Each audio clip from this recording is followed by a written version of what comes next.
Welcome to our GDC talk. I'm Jiao, the product manager of Yahaha Studios, and it's an honor to be here to representing our company and sharing our latest research to show how to create stylized words. Today, our presentation is split into two parts. First, I'll be covering AI generation, and then Stone will take over and dive into Yahaha Stylizer. Okay, let's get started. So before we start our presentation, I'd like to tell you a bit about Yahaha. Basically, we are a 3D UGC gaming platform. We offer a set of services for game development, like millions of game-ready assets and multiplayer servers and no-code game creation tools. Our team was founded by ex-Unity employees 2 years ago, and we grown quite a bit since then. And with over 200 employees now, 80% of them was working on R&D team. So we launched our alpha version last April, and it was a huge success. As you can see, we attracted over 100,000 creators.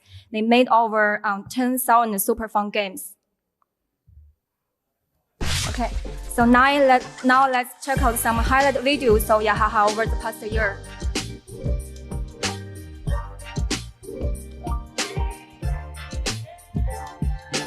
Starting with our Yahaha Studio, we create a UGC platform. With the scene editor, you just see that, and it's very easy to use.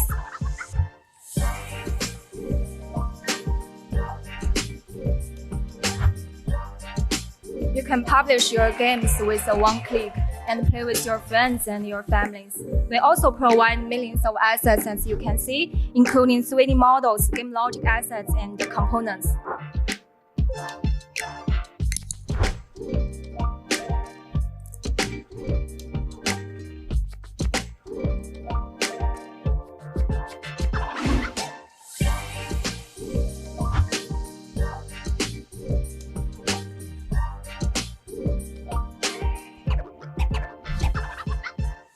Okay, we believe anyone can Yahaha.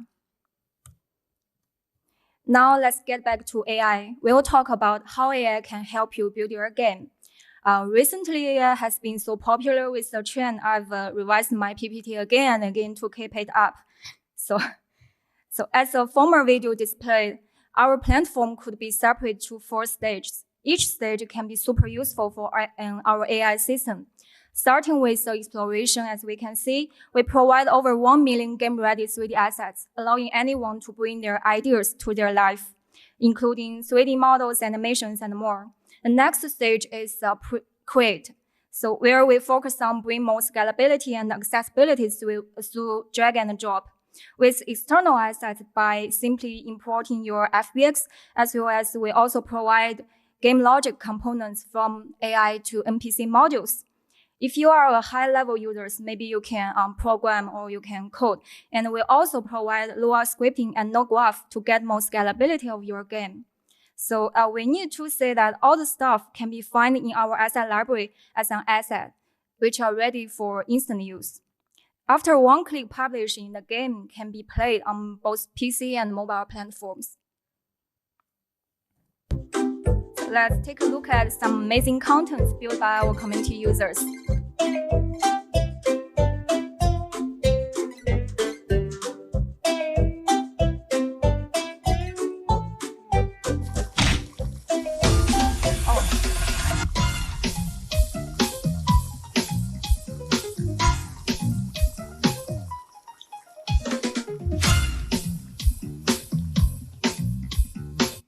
Okay, all of these games are created without any code.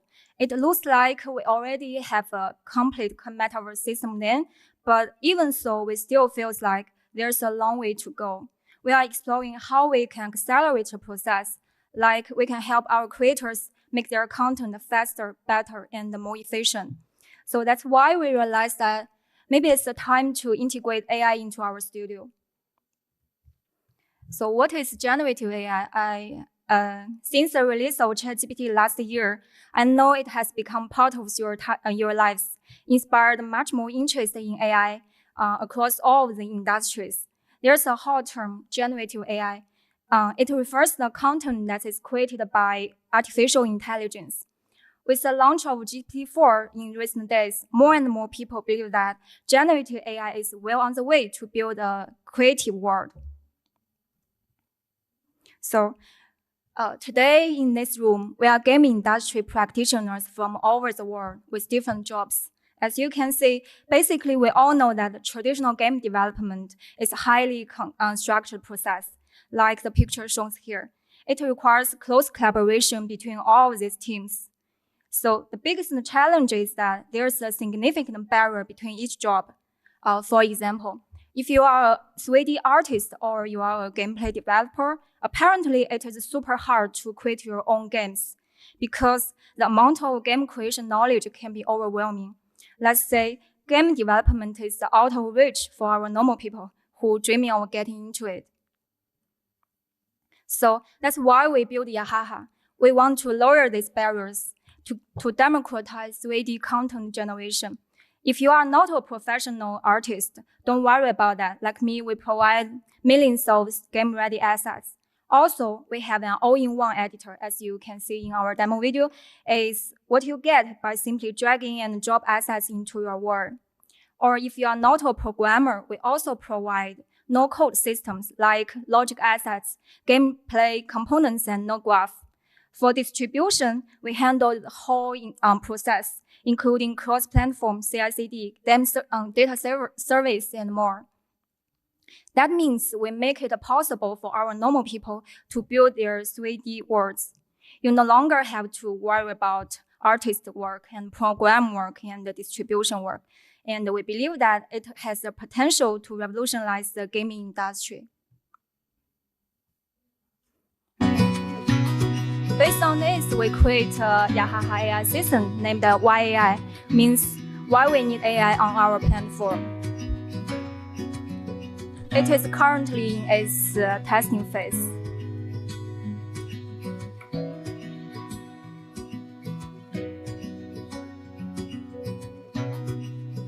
When we begin creating our game, you can just tell the assistant what you want to do, like you would like a small town with houses and roads. Then the assistant will find the right assets and put the assets into the right way.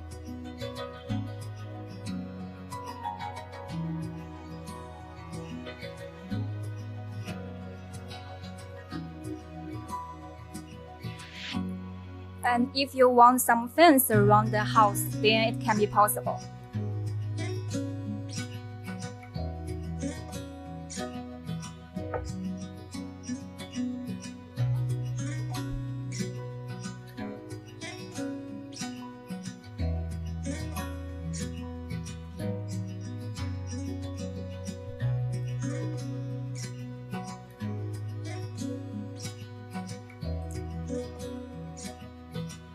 And also, you can ask the AI system to help you modify your scene.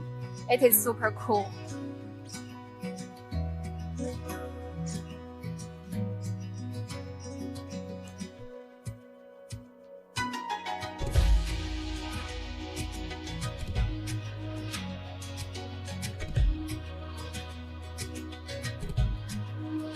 If you need some trees around the house, you can ask AI system and it will find the trees and add in the trees around the house.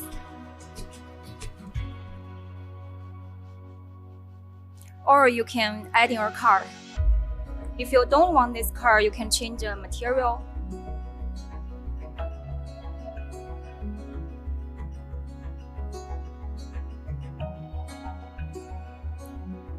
Or just replace the car.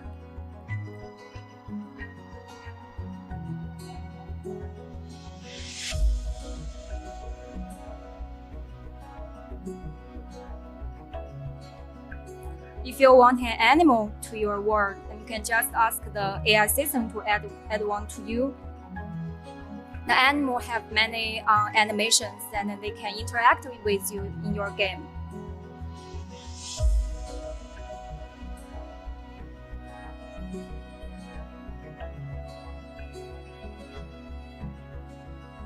All these assets are from our asset library.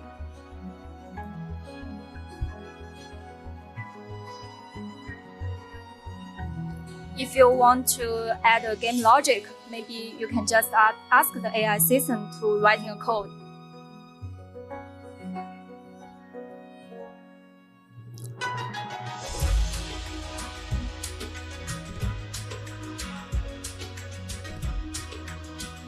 The most interesting part is when you need an AI MCC, it can be possible. This NPC is powered by AI and it can chat with you with voice.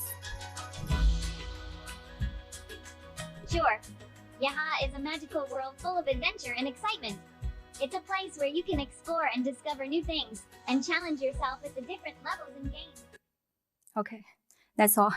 Okay, now I'd like to introduce how we did that. Apparently including the following parts. What we have and what we want to explore. After that is system structure and cases. Where's the data set? The first one apparently is the most essential for AI is a large amount of data set. It should be high quality.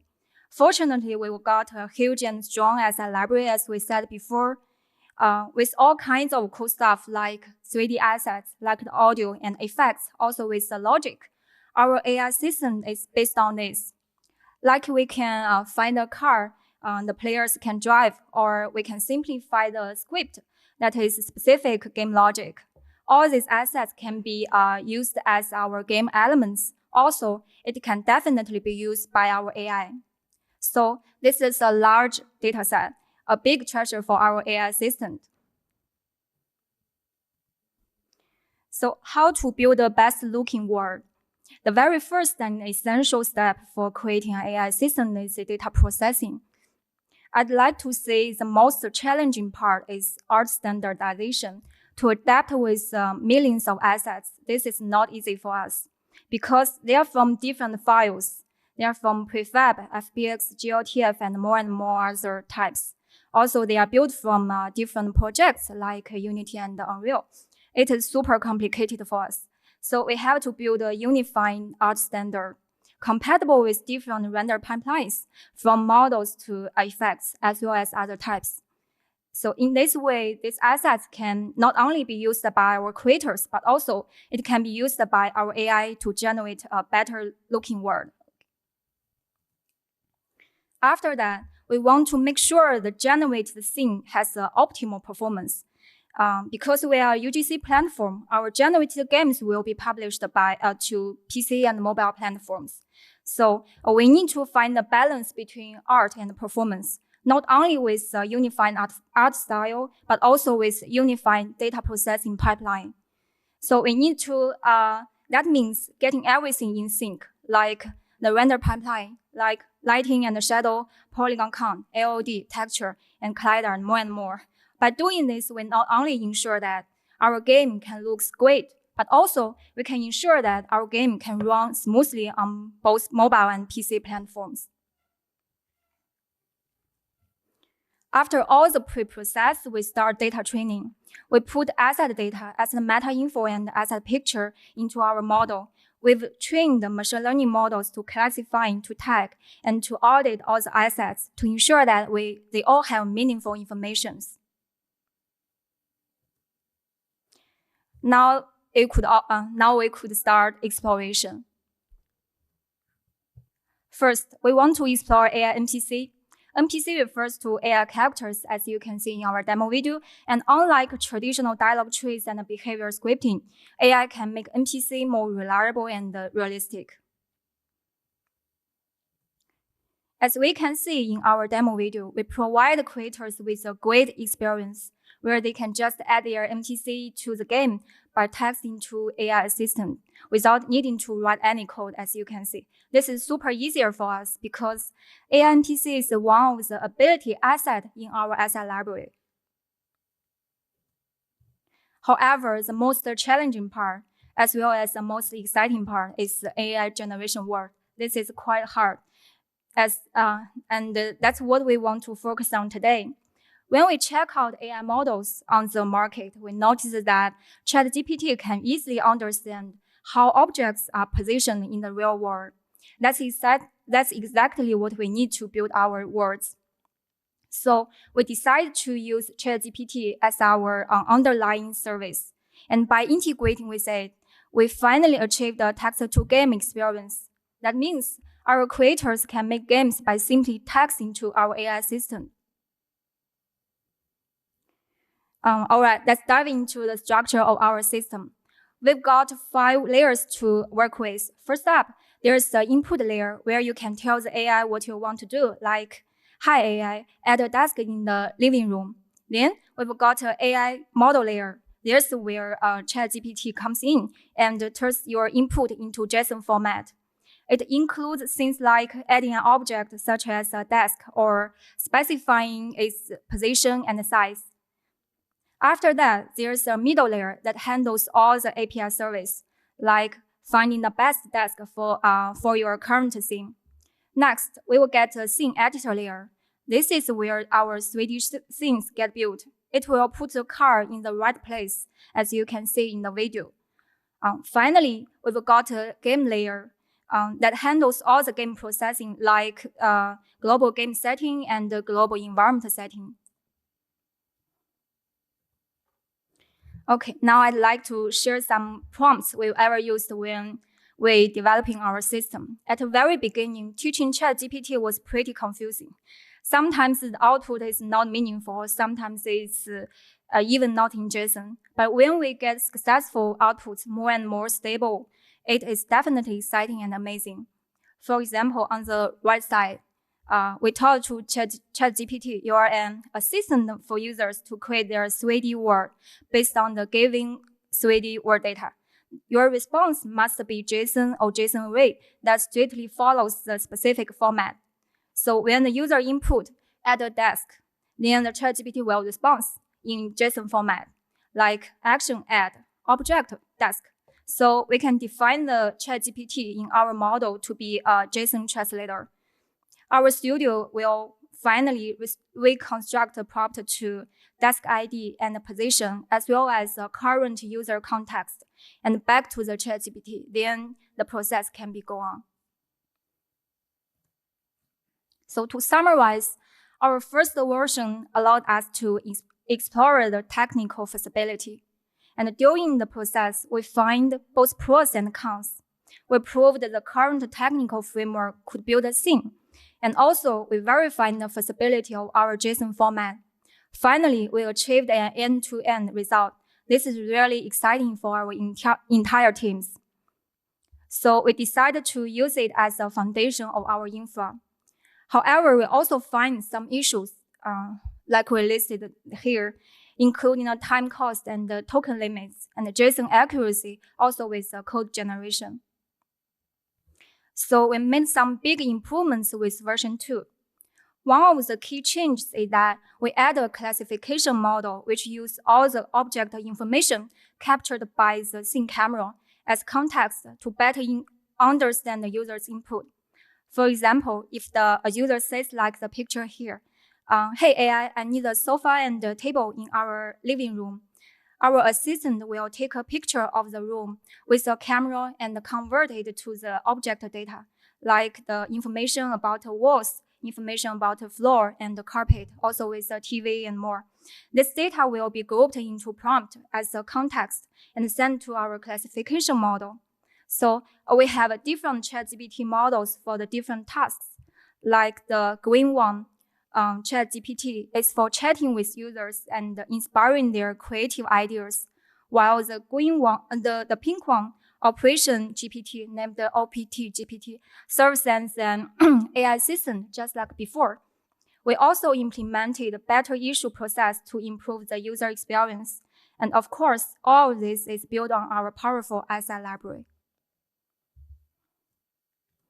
Okay, here's another demo of our version 2. This time, we are going to decorate a living room.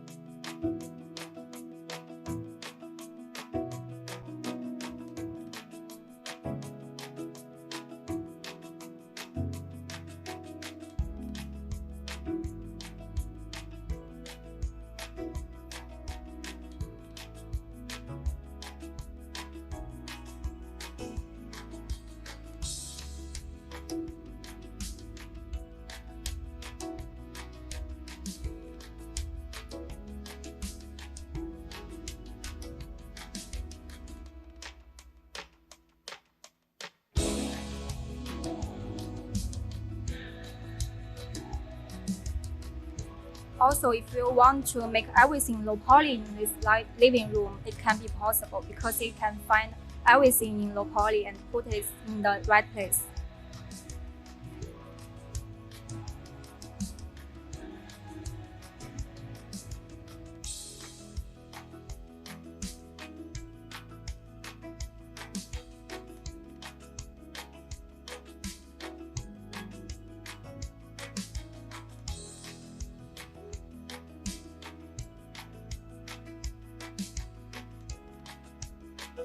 If you want any interesting assets like smart asset, it can be possible.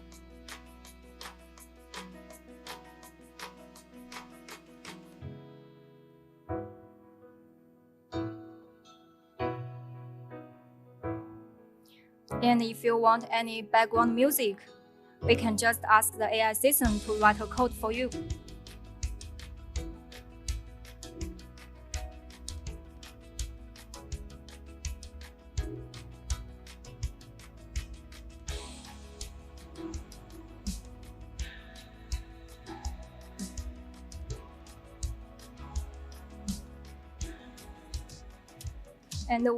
And you can just publish your game and play with your friends and families.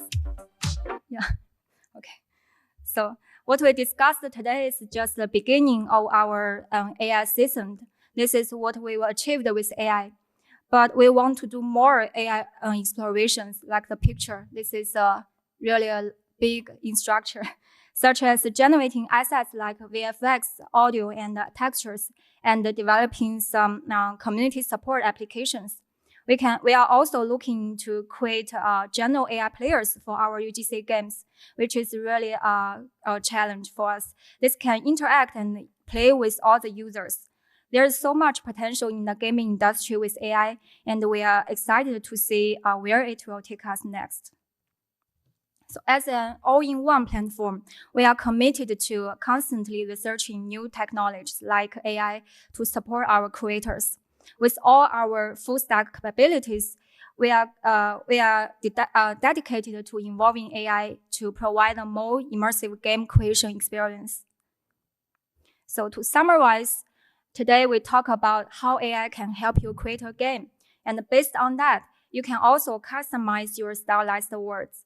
Now let's welcome Stone. He will talk about a Yahaha art stylizer, which also is on the way to integrate with our AI.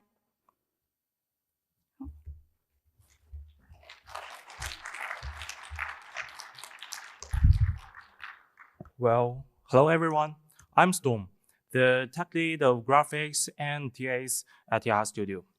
Thanks to Jiao and her powerful AI generation, everyone can create his or her dreamland easily in Yahaha.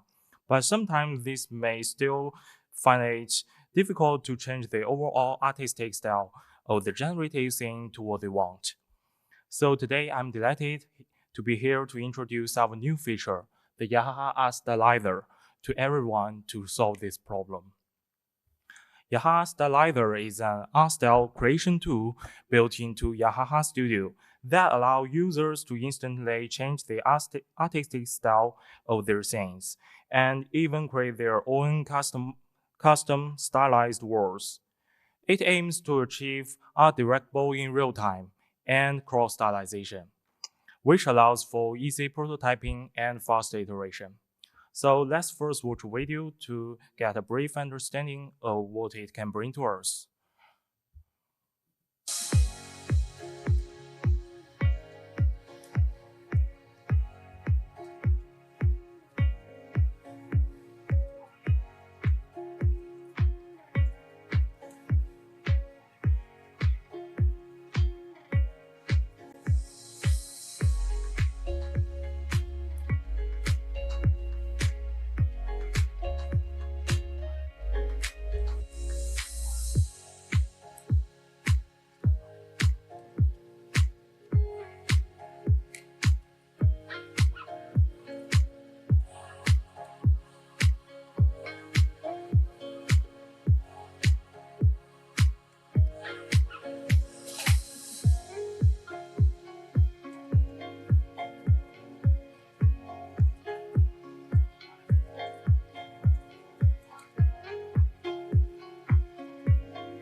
Well, as you can see in the video, Yahaha Stylizer offers a variety of built-in artistic styles that can be used directly, as well as a set of effect graph tools to help everyone easily to create diverse new styles.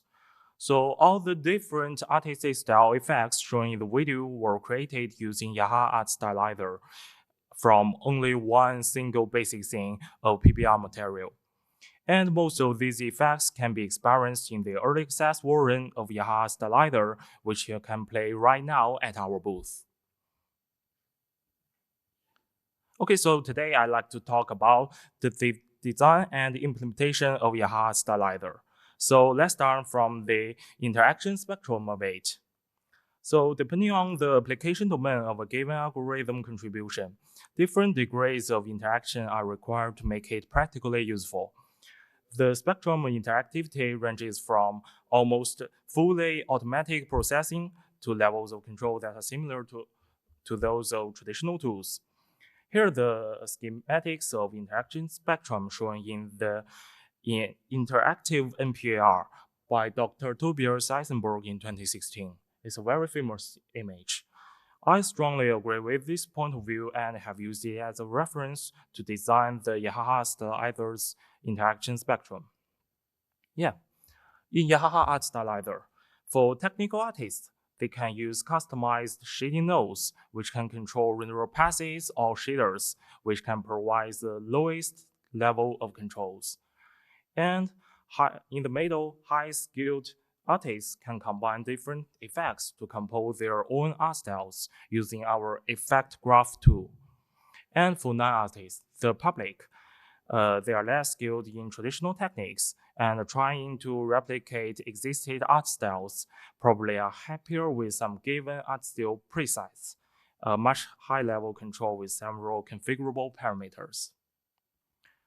So, as we talked about, the first keywords of Yahaha Stylizer is art directable in real time.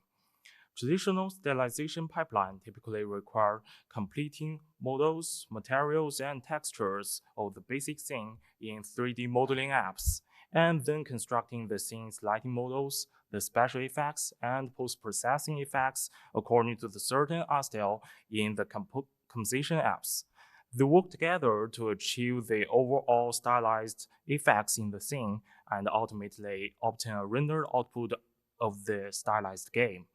Clearly, this process is too complicated to achieve real-time effect changes.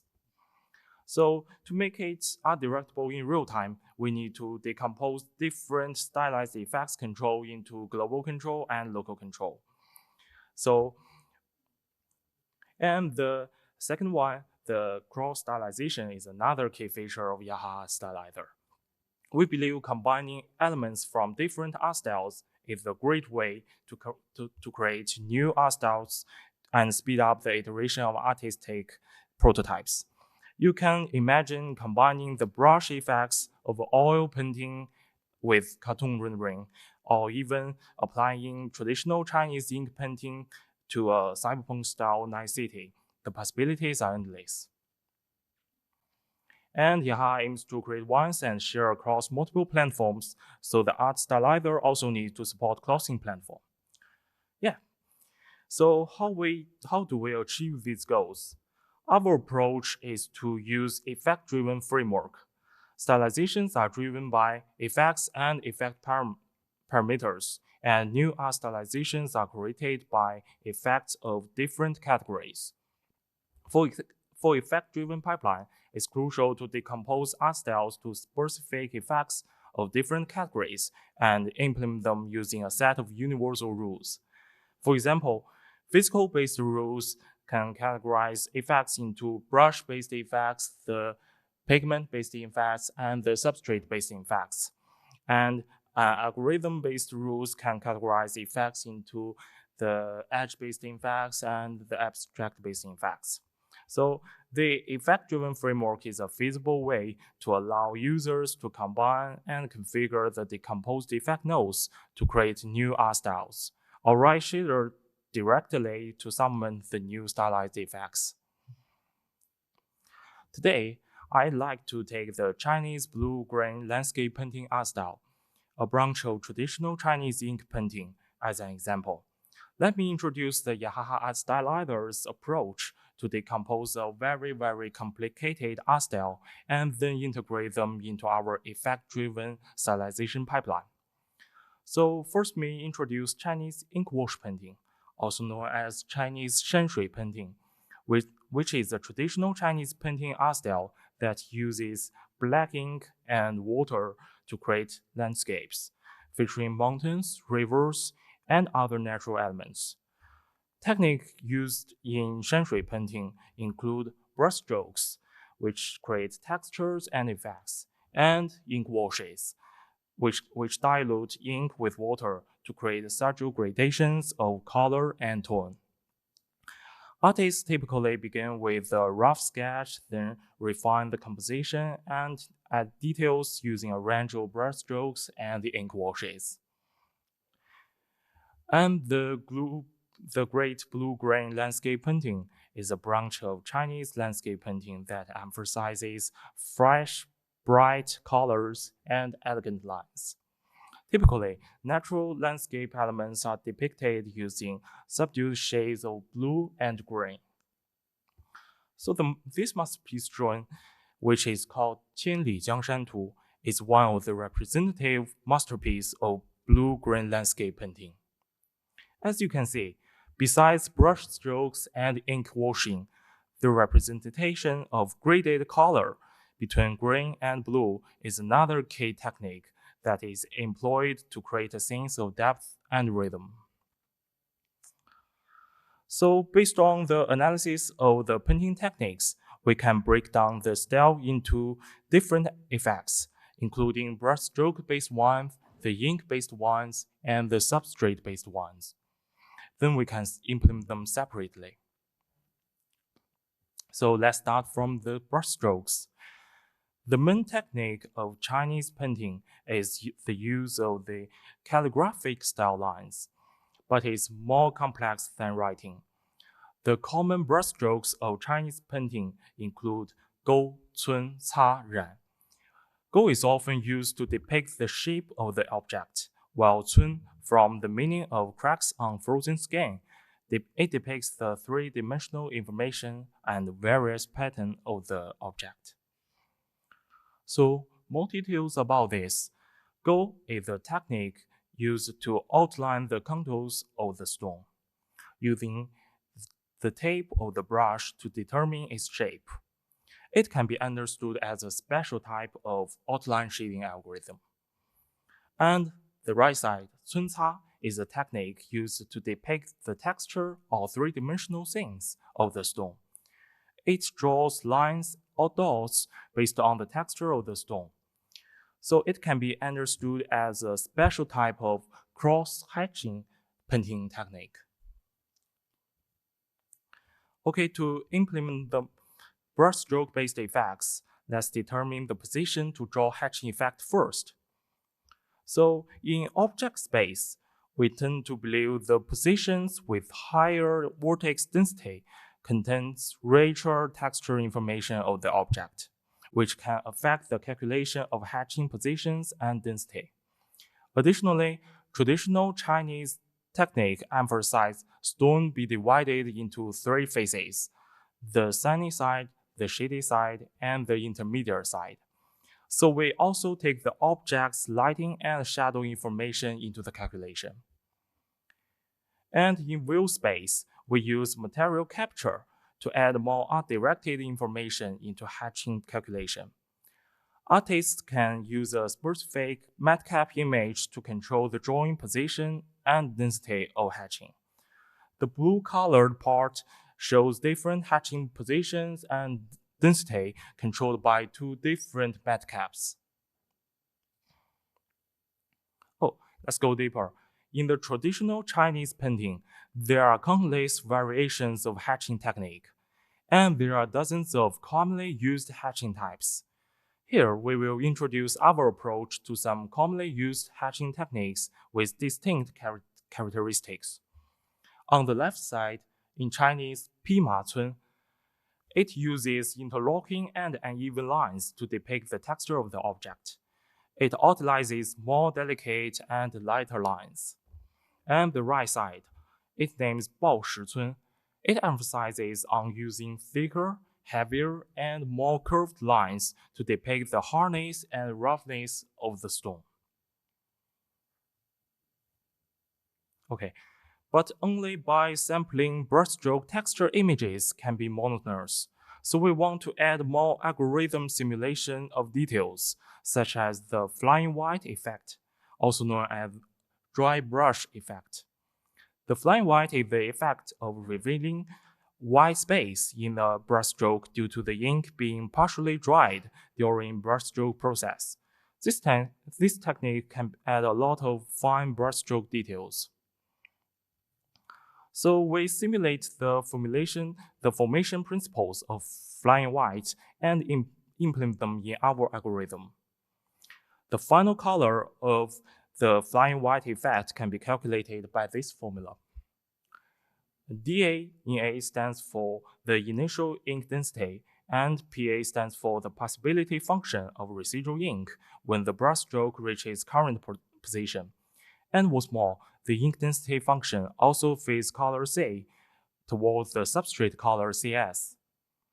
Additionally, we take substrate height map modulator SA into account and use a transition threshold T-dry to soften or sharpen the flying white application. Okay, here the real-time final rendering results after applying Go technique and 春茶 technique. You can see the outline application and part of the flying white application showing the left picture, and much more cross-hatching application with different types of 春茶 technique showing the right picture. Yeah. The next topic is ink-based effects, which correspond to the traditional painting technique of ink washing. In the traditional painting technique of Chinese blue-green landscape, different elements in the painting are represented through ran technique, which means dyeing using the ink. The use of green and blue colors is a distinctive feature of the blue-green landscape painting. The green and blue tones are used to depict the natural landscapes. These colors are often used in combination with other colors, such as brown and gray, to create a sense of contrast and depth. The first issue is the use of basic colors. Blue is often used to depict the natural color of rocks, while green is often used to depict vegetation, and deep yellow is used to depict the color of the ground.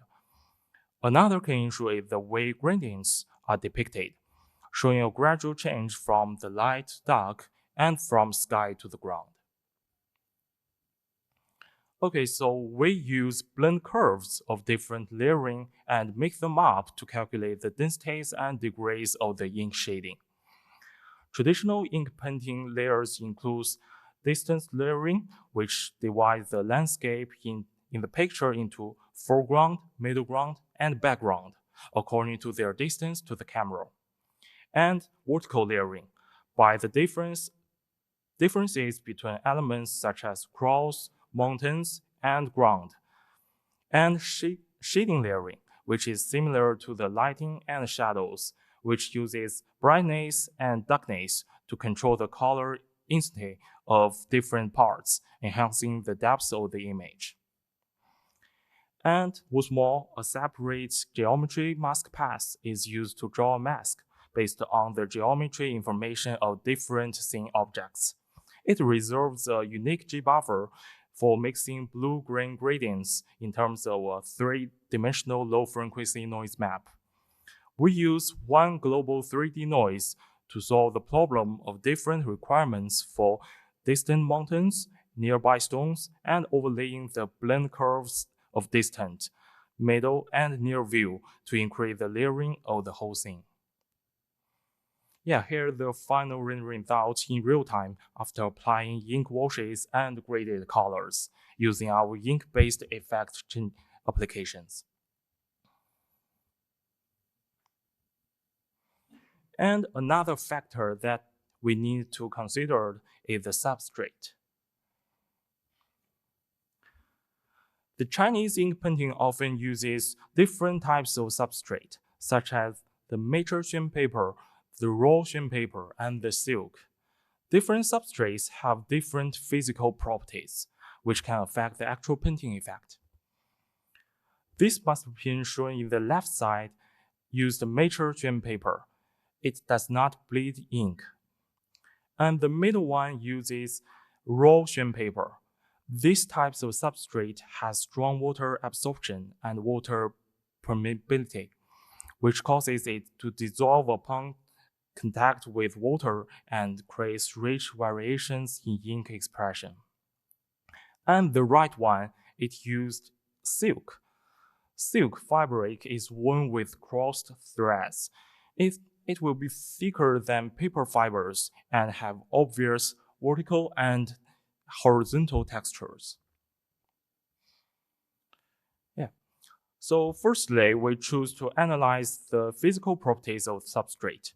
The texture information of substrate is required for the computation of brushstroke-based effects and ink-based effects. As we mentioned earlier, the substrate height map modulator controls ink density and degrees, and the ink density fades the shading color to the substrate color. So we need to obtain color maps, height maps, and normal maps of the substrate. Here we use the shading to shapes technique to obtain this texture information. The shape from shading is the process by which a two-dimensional image of a surface is transformed into a surface map that represents different levels of elevation.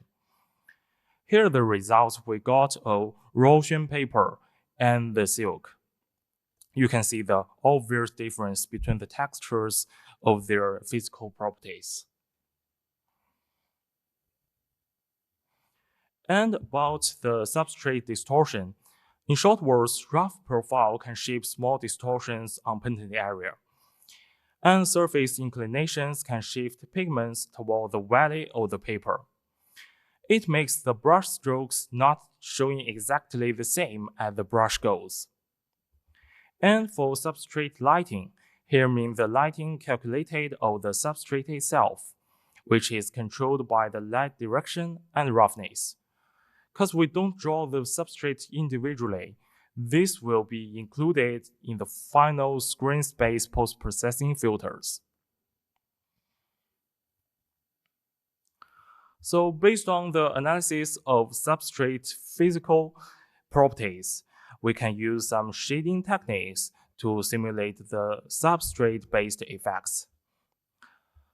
The first one, the color bleeding or ink bleeding. Ink bleeding is determined by the substrate and is more likely to occur in areas with high ink density and good ink flowability, I mean wet ink. In traditional Chinese ink painting, ink washing is often performed multiple times during the creation process, resulting in ink bleeding appearing more prominently in areas with denser operations, which are also typically the areas with more complicated texture details of the subject matter. You can see this effect as the green circle shows in the picture. And additionally, some random artificial or natural ink uses can be made, such as the small ink dots accidentally splashed on the paper, which are issue that skilled artists trying to avoid in actual painting. However, for us, intentional addition can make the overall rendering effect more like a piece of artwork made by humans rather than a computer-generated one. You can see that effect on the right circled part of the image. To be honest, we got this effect just by accident. It should be a bug. But all of us said, damn, it's so real when we saw this. So we kept this bug and improved it to be this feature.